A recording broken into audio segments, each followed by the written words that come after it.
There were lots of people with dogs, but the dogs were on leashes. What happened? I asked a man. The police came, the man said. We have to use a leash. There were lots of people with dogs, but the dogs were on leashes. What happened? I asked a man. The police came, the man said. We have to use a leash. Don't be afraid of him, said the man. This is Killer. But he's very friendly. He doesn't fight other dogs. I told the man about the police. That's stupid, he shouted. This is Dog Beach. He took off Killer's leash, and Killer ran into the water. Marley looked at Killer and then he looked at me. I could read his thoughts. Please. Please. Please. I'll be good. But then Marley started to drink from the ocean. Stop that, Marley. I cried. You'll be sick. But Marley didn't listen to me and he didn't stop drinking. Then he started to turn around in the water. Oh, no! I thought. I ran into the water. But it was too late. Marley pooped everywhere. Hey! Somebody shouted angrily. Get your dog. Marley, no! I shouted. I could feel everybody's eyes on me, and on Marley. No, Marley, no! No! No! No! Marley's poop was everywhere. The other people grabbed their dogs. Marley came out of the dirty water and looked at me happily. But we had to leave. That wasn't nice, the man with Killer said. Sorry, I said. I put Marley's leash on him. Other dogs didn't drink water from the ocean. Marley wasn't a bad dog, but sometimes he did stupid things. What's wrong with you, Marley? I said on the drive home. Sometimes you're the worst dog in the world. I never took Marley to the beach again. Chapter 8. We Move North. When Colleen was 2 years old, I got a job with a magazine in Pennsylvania, in the northeast of the United States. We were ready for a change from Florida. There were too many people and cars. The weather was always hot, with a lot of thunderstorms. We wanted to live in a quiet place in the country. We wanted to see summer, winter, spring, and fall. Most of all, we wanted to see snow. Our new home was very beautiful. There was a small river near our house and there were woods all around it. Marley was very happy. Fi loved playing in the woods and running after small animals. 3 weeks after New Year, it snowed. The children were very excited because it was their first time. We put on warm jackets and ran outside. Marley followed us. Marley was very funny in the snow. He fell down all the time. Snow lay on his fur and his face. I could only see a black nose and 2 brown eyes. I could read his thoughts. I don't understand. What's this? It feels so cold and wet. But then Marley jumped up again. He ran around the yard and jumped through the snow. The children laughed happily, and Marley was happy, too. We had a great time. It was almost the end of our first winter in Pennsylvania. We were very happy in our new house. But Marley was 9 years old now. He moved more slowly, and he slept for most of the day. Sometimes when I took him for a walk, he got very tired. His fur in many places was gray, not yellow. Life with Marley wasn't easy. He cost us a lot of money. He ate a lot of food and he broke a lot of our things. We could never change him. We knew that. But he was one of our family. He loved us and we loved him. That spring, I said to Jenny, "Let's get some farm animals." "Okay," she said. "But we don't have a place for big animals. Let's get some chickens. Then we can have eggs every day." Jenny talked to one of the moms at the children's school. Donna lived on a farm. She gave Jenny for baby chickens. The chickens lived in a box in the kitchen. They ate and pooped. Then they ate some more and they got bigger. One morning, I woke up early when I heard a call from downstairs, cock-a-doodle-doo. I woke Jenny up and asked, "What's that noise?" "Oh," she said. "I don't know." She turned over and slept. Every morning, the chickens made a lot of noise. Sometimes they made loud noises very near Marley. Marley was usually afraid of loud noises, but he didn't move away from the chickens. That's strange, I thought. Can't Marley hear the chickens? One afternoon when Marley was asleep in the kitchen, I walked up behind him.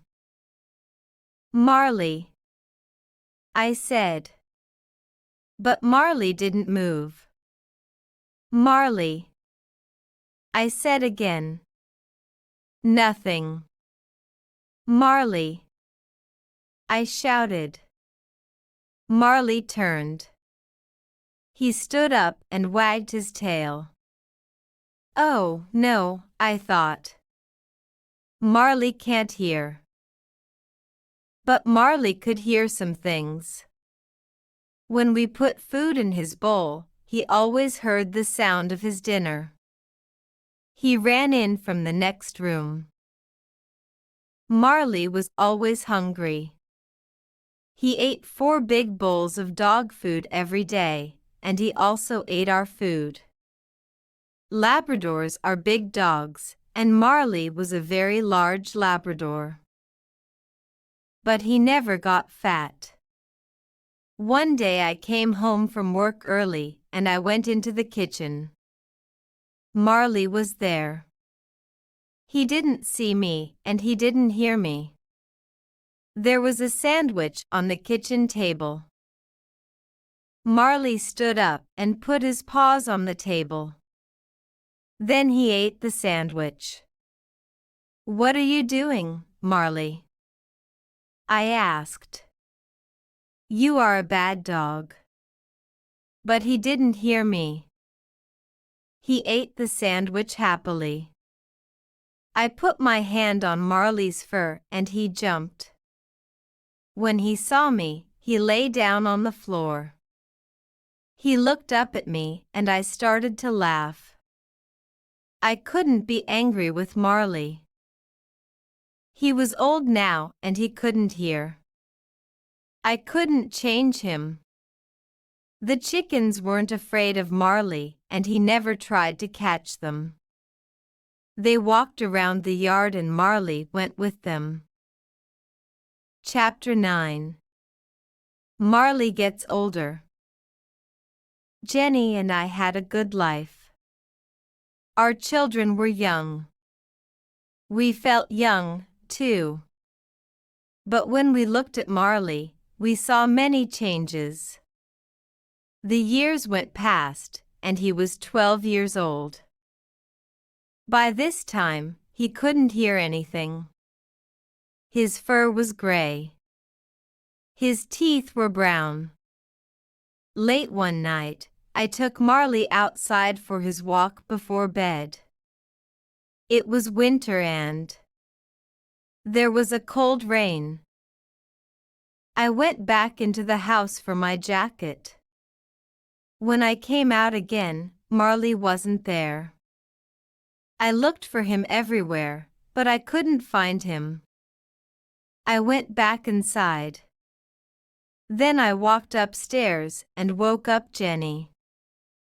"I can't find Marley," I said. "He's out there in the rain."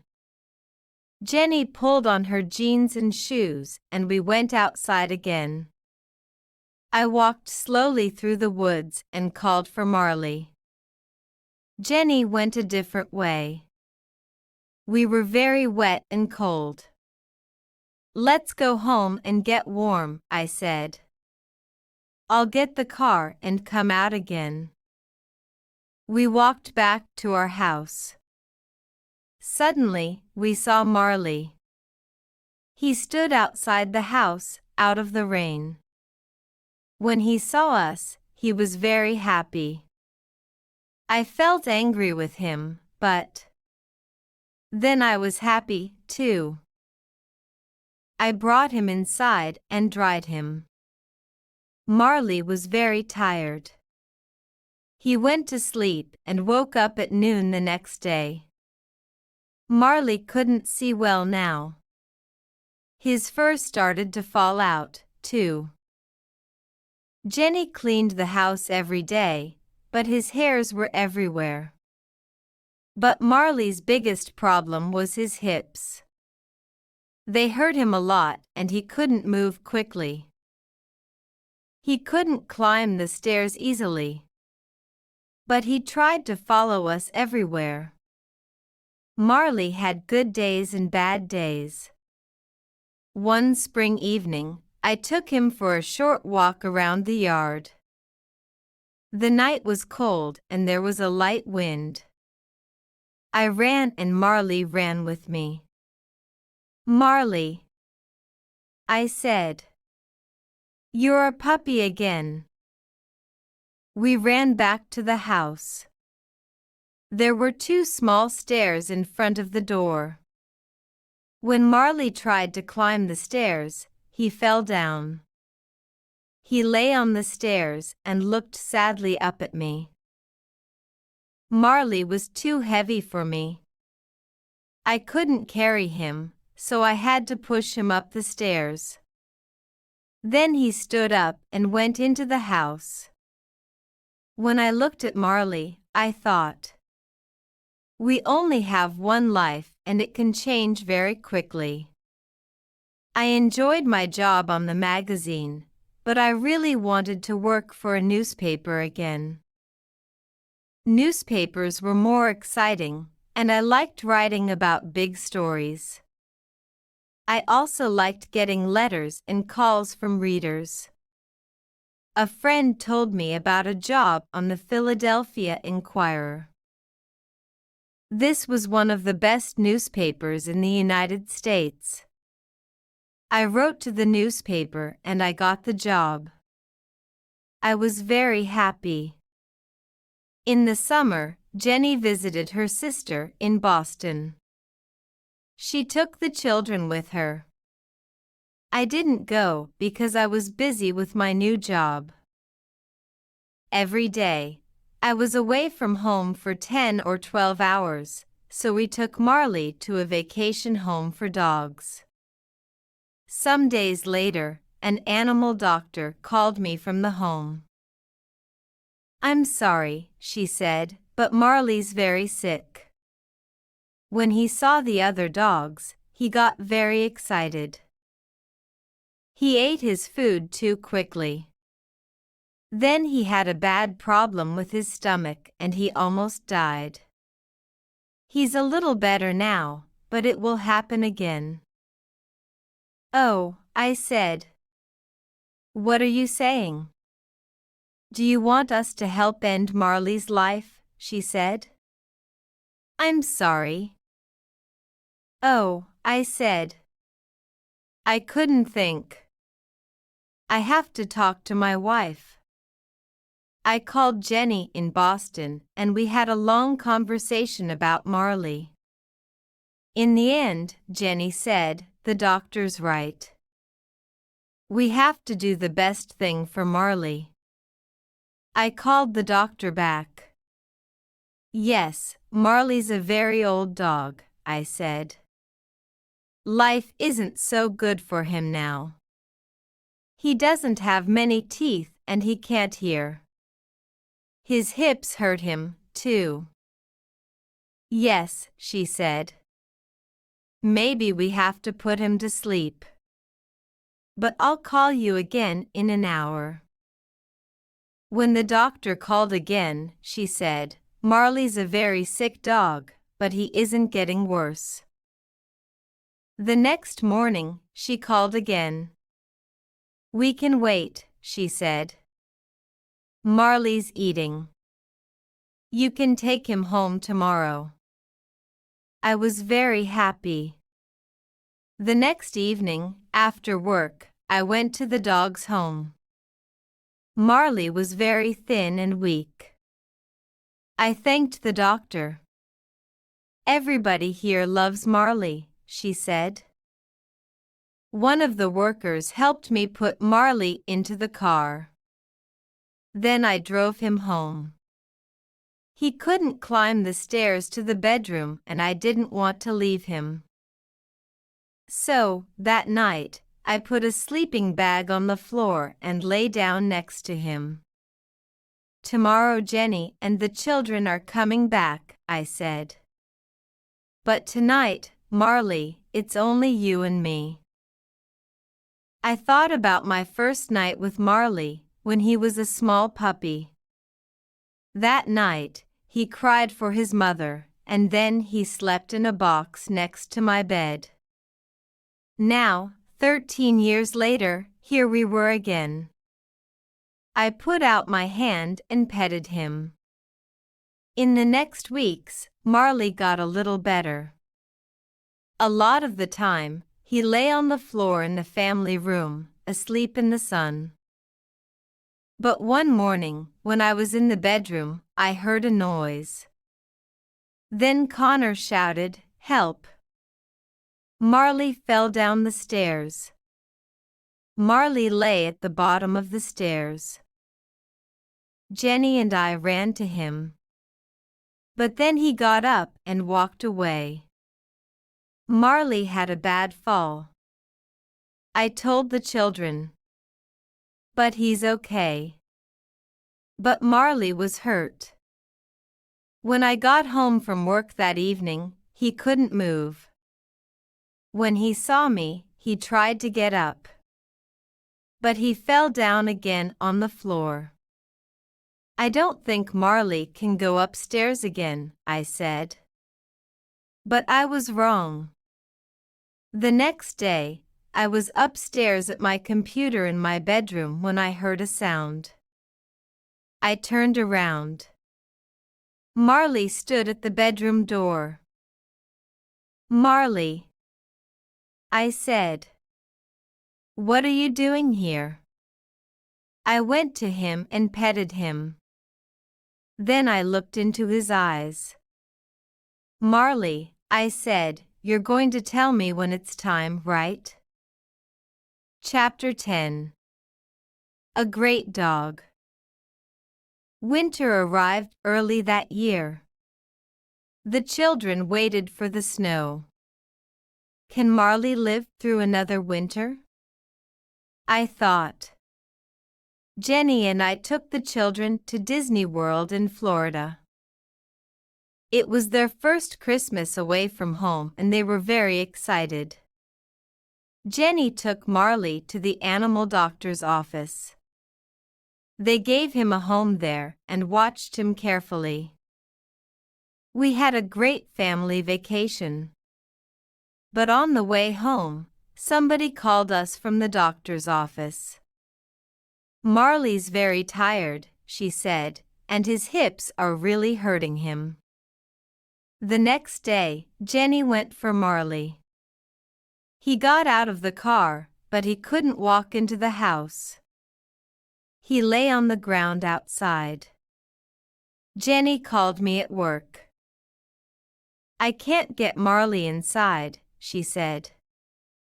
"He can't get up." I left my office and went home. When I arrived, Marley was inside the house. But he was very sick. He lay on the floor. For the first time in 13 years, he didn't get up when he saw me. His eyes followed me, but he didn't move his head. I looked at his stomach. It was very big. I called the animal doctors. "Bring Marley here now," a young woman doctor said. I looked at Jenny and she looked at me. "Marley has to go to the hospital," we told the children. "The doctors are going to try to make him better. But he's very sick."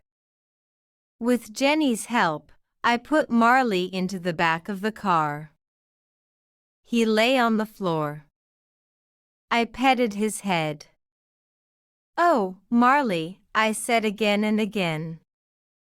At the hospital, I helped him out of the car and took him inside. The young doctor took him away. Then she came back and showed me some pictures of the inside of Marley's stomach. "I'm very sorry," she said quietly. "We can't do anything for Marley now." "I understand," I said. "Please, can I say goodbye to him?" "Yes, of course," she said. "Have as much time with him as you want." Marley was asleep. I got down next to him and ran my fingers through his fur. I held up each ear in my hands. I opened his mouth and looked at his teeth. Then I held up his front paw. "I want you to understand something, Marley," I said. "Sometimes we called you the world's worst dog. But you're not. We never told you this before, but you're a great dog, Marley. A great dog." I sat with Marley for a long time, then I called the doctor. "I'm ready now," I said. I held Marley's head and the doctor gave Marley something. It didn't hurt him. He died quietly. "I want to take Marley home," I said. 2 people brought a large black bag out to my car. Then I thanked the doctor and drove away. When I got home, the children were in bed. I put my arms around Jenny and we cried for a long time. Later, we went outside. We took the black bag out of the car and put it into the garage. Next morning, Jenny told the children about Marley. They were very sad and started to cry. "It's okay," I said. "When you have a dog, this always happens. Dogs don't live as long as people." Connor made a picture and wrote a letter for Marley, to Marley. "I loved you all my life. You were always there when I wanted you. Your brother, Connor Richard Grogan." Colleen made a picture of a girl with a big yellow dog. She wrote under the picture, "I will never forget you, Marley." I found a very good place for Marley, in the ground under 2 big fruit trees. I put the black bag in the ground, and Jenny and the children watched. After I finished, everybody said, "We love you, Marley." Then we went back to the kitchen and told stories about Marley. Sometimes we laughed and sometimes we cried. The next days were very difficult. The house was very quiet. When I came home at night, there was no Marley. Jenny cleaned the house, but his fur was everywhere. On morning, when I put on my shoes, I found some of Marley's fur inside them. Marley was my dog for 13 years. He wasn't an obedient dog, but he was important in my life. I wanted to tell other people about him. So I wrote about him in my newspaper. Nobody called Marley a great dog or a good dog, I wrote. He was wild and crazy. He had to leave obedience school. He chewed things, and he wasn't very intelligent. But he understood people's feelings, and he was very good with children. A person can learn a lot from a dog. Because of him, I listened to my feelings. Because of him, I enjoyed winter sunlight and the snow and a walk in the woods. Because of him, I can be a good friend. A dog can show us the important things in life. A dog isn't interested in fast cars or big houses or expensive clothes. Give a dog your love, and he will give you his. Many people read about Marley in the newspaper. Animal lovers called me and wrote to me. They wrote to me about their love for dogs. They wrote about their feelings when their dogs died. Many people wrote funny stories about their dogs. Some people wrote, "Marley wasn't the worst dog in the world. My dog's the worst dog in the world." I began to feel better. I took the letters home and showed them to Jenny. She laughed, too. Winter came to an end and it was spring. Our yard was full of flowers. I didn't think about Marley all the time. When I thought about him, I usually remembered the happy days. In many ways, life without a dog was easier. The house and the yard were clean. We could enjoy going out to dinner. But something about our family wasn't right. One morning, Jenny showed me the newspaper. "Look at this," she said. It was an ad for a dog. I saw a photo of a big yellow Labrador. I looked at the photo, then I looked again. "That's Marley," I said. "It isn't Marley," said Jenny. "Look." Under the photo was the dog's name, Lucky. I read, "I'm looking for a new home and a new family. I want a quiet home, because I'm a little wild." We read the ad and looked at the photo again. We didn't say anything for some time. Then I said, "We can go and look at him." "Yes," said Jenny. "Why not?" The end. If you enjoy our content, please like, share, and subscribe for more videos. Your support means the world to us.